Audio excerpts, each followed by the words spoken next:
Michelle is a nurse practitioner who specializes in oncology and has a special interest in exercise and nutrition. Michelle?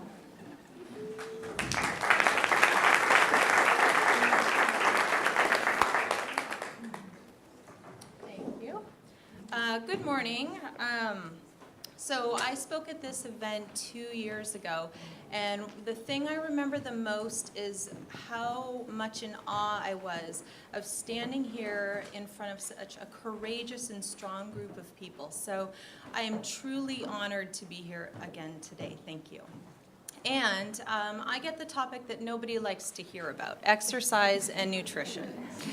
It's a tricky one, you know, and again, I was thinking, how am I going to open this? What am I going to say? And I decided that I really have a love-hate relationship with this topic. And then when I looked at my notes from 2 years ago, I realized I pretty much said the same thing. So I guess there's something to be said for consistency. I love food. I love exercise, actually. But it's a lot of responsibility because you have sole control over what you put into your body and the exercise, the activity that you expose it to. And there are a lot of times when the couch and the cookies are calling my name, and it's tough to say no to them.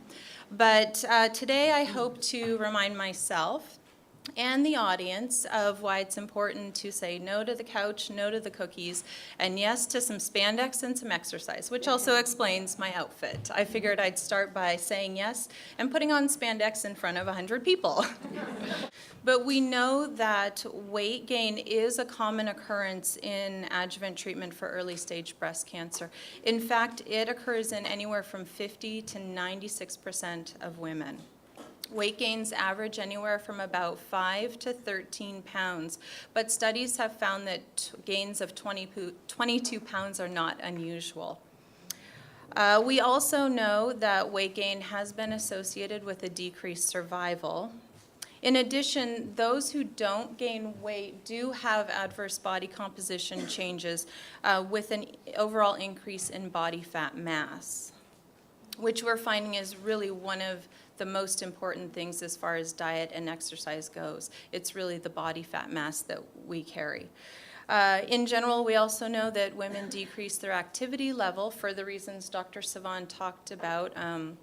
Metabolic changes, energy changes, we can blame the chemo, we can blame a whole bunch of different things, but all of those contribute to decreasing activity by about 30% or 2.5 hours per week, which is quite a bit. So I do think it's really important for survivors to know that the role that exercise and nutrition can play in survivorship and decreasing risk of recurrence. So let's look at some studies. All right.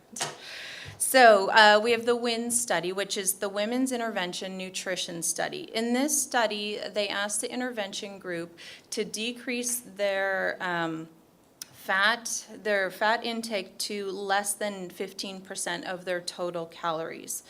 The outcome was that after 5 years, this intervention group had a 24% lower risk of breast cancer than the control group. In addition, this group lost an average of about 6 pounds. The Women's Healthy Eating and Living Study, the WHEEL study, asked women to increase their intake of fruits and vegetables. It was an isocaloric study, so that means that they didn't have to decrease their total caloric intake, just increase fruits and veggies, and they were asked to participate in moderate intensity physical activity, which was about the equivalent of walking 30 minutes a day, 6 days a week.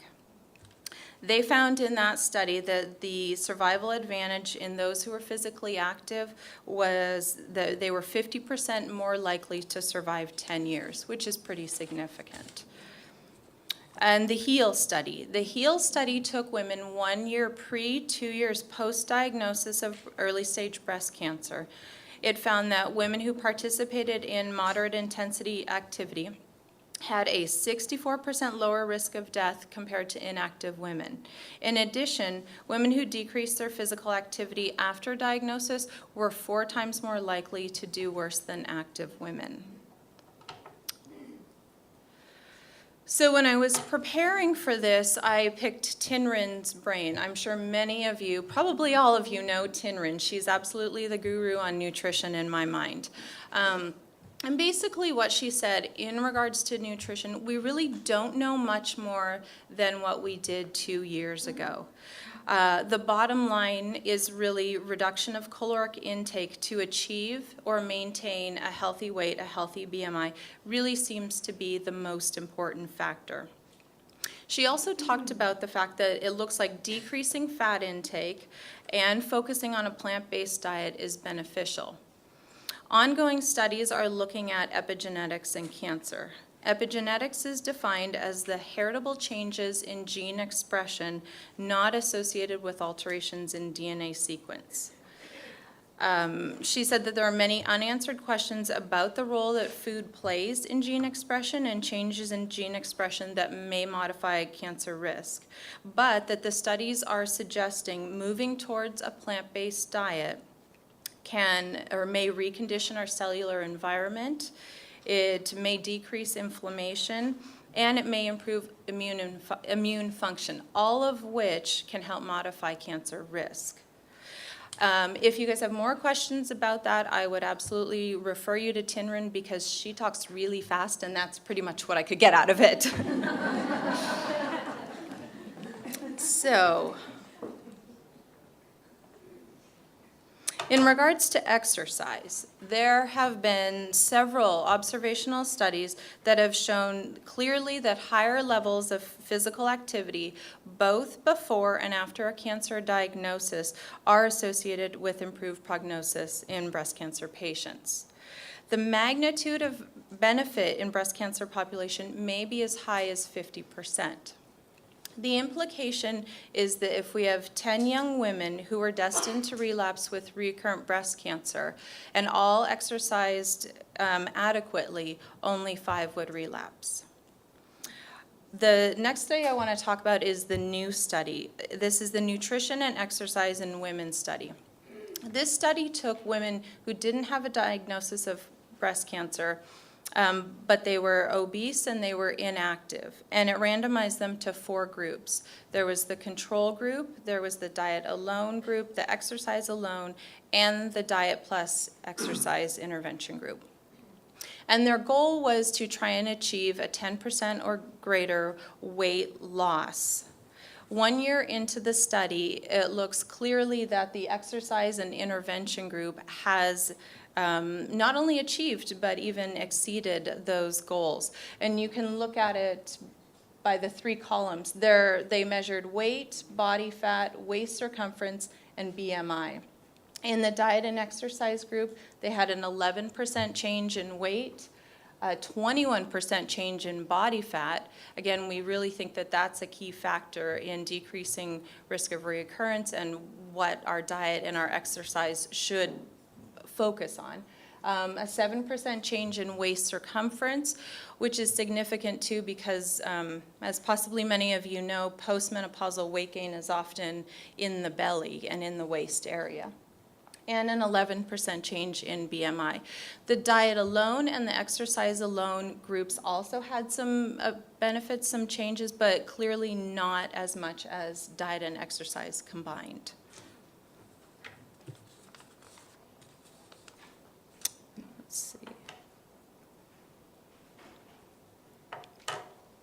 I also mentioned at the beginning, I did speak about this topic 2 years ago, and when I was looking at what has changed in the studies as far as studies on physical activity and exercise, one of the things that I found is they're really starting to look at, or looking more in depth at, how physical activity alters the biologic mechanisms that affect risk of breast cancer.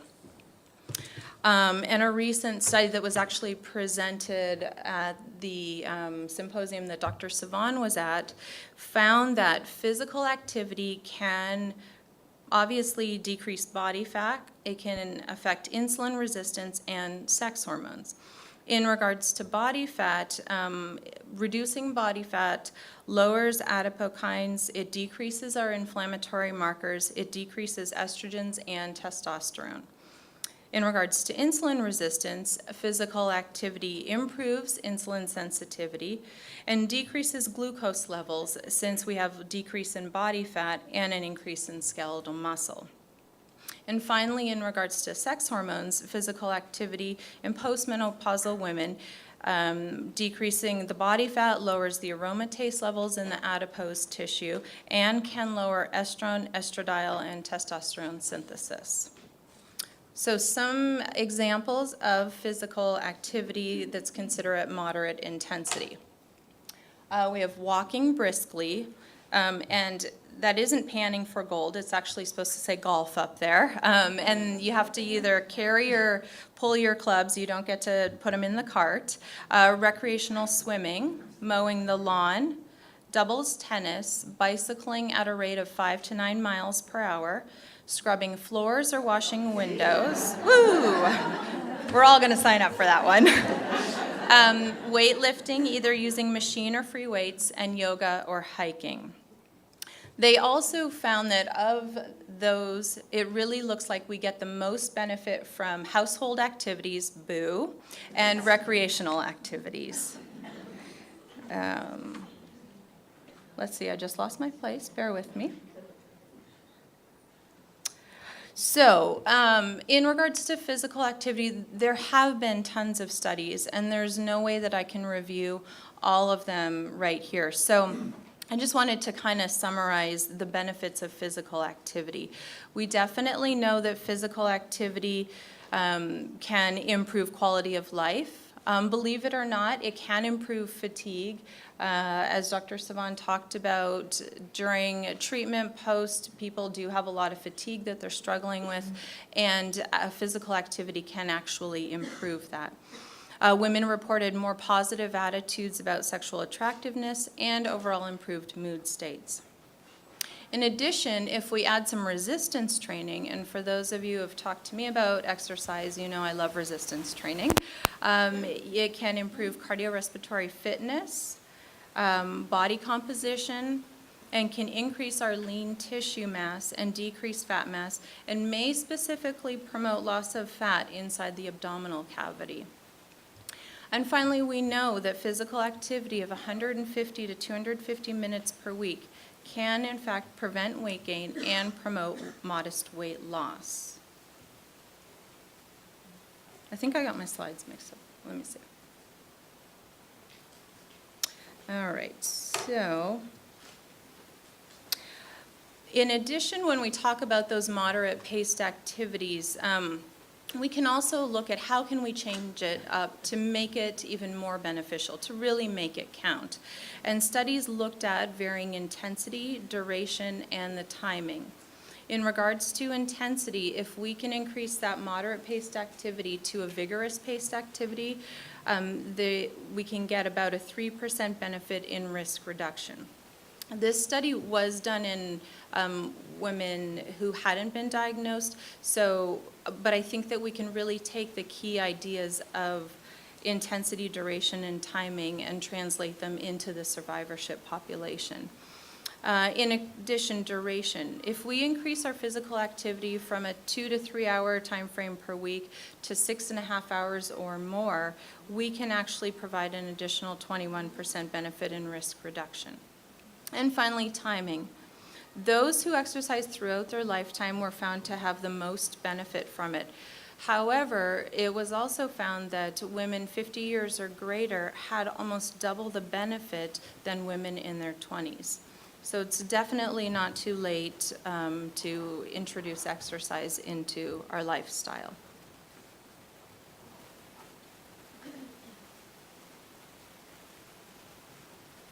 So, to bring it all together, what do we know? In regards to diet, it really looks like decreasing our fat intake and really moving towards more plant-based foods can help with weight loss, and that the plant-based diet may help with a modification of gene expression, which may in turn modify our breast cancer risk. Weight loss and maintaining a healthy BMI clearly decreases our risk of breast cancer and significantly reduces our risk of recurrence. Exercise can lead to weight loss and a decrease in body fat and help to maintain a healthy weight. In addition, exercise also affects insulin resistance and sex hormones and decreases risk of breast cancer and risk of recurrence. So the bottom line is that we really need to get moving, and at minimum 40 minutes of moderate paced activity a day. And then the last thing I wanted to leave you guys with, because 2 years ago somebody said, well, where am I going to find someone who's going to help me achieve this? So this is a list of resources within the community. And they are familiar, these people are familiar with some of the challenges and the concerns that breast cancer survivors face when they're trying to introduce or reintroduce or increase exercise to achieve these goals. Betsy is at the top of our list, and she's going to be speaking next. So I won't go into too much of what she does, but she's a licensed occupational therapist and uses an integrative medicine approach for yoga. The cancer support community, Margaret actually already talked to you guys, and she mentioned everything I was going to say about that. The Absolute Center is located in Lafayette, and they offer Pilates, yoga, core alignment, and reconditioning. They've got a lot of great programs. Melinda offers a program called the Smart Body, which is a somatic movement therapy that integrates touch, talk, and movement. She is a certified Pilates teacher, but she also is certified in a program called Movement for Life, which is actually a program specifically designed for people recovering from an illness. And then finally, Vicki Hurst, she's local also. She's a licensed physical therapist. She teaches Pilates, and she's also a certified lymphedema specialist. So I've provided you the tools, the resources. I'd be happy to answer any questions, and I wish you guys all good luck.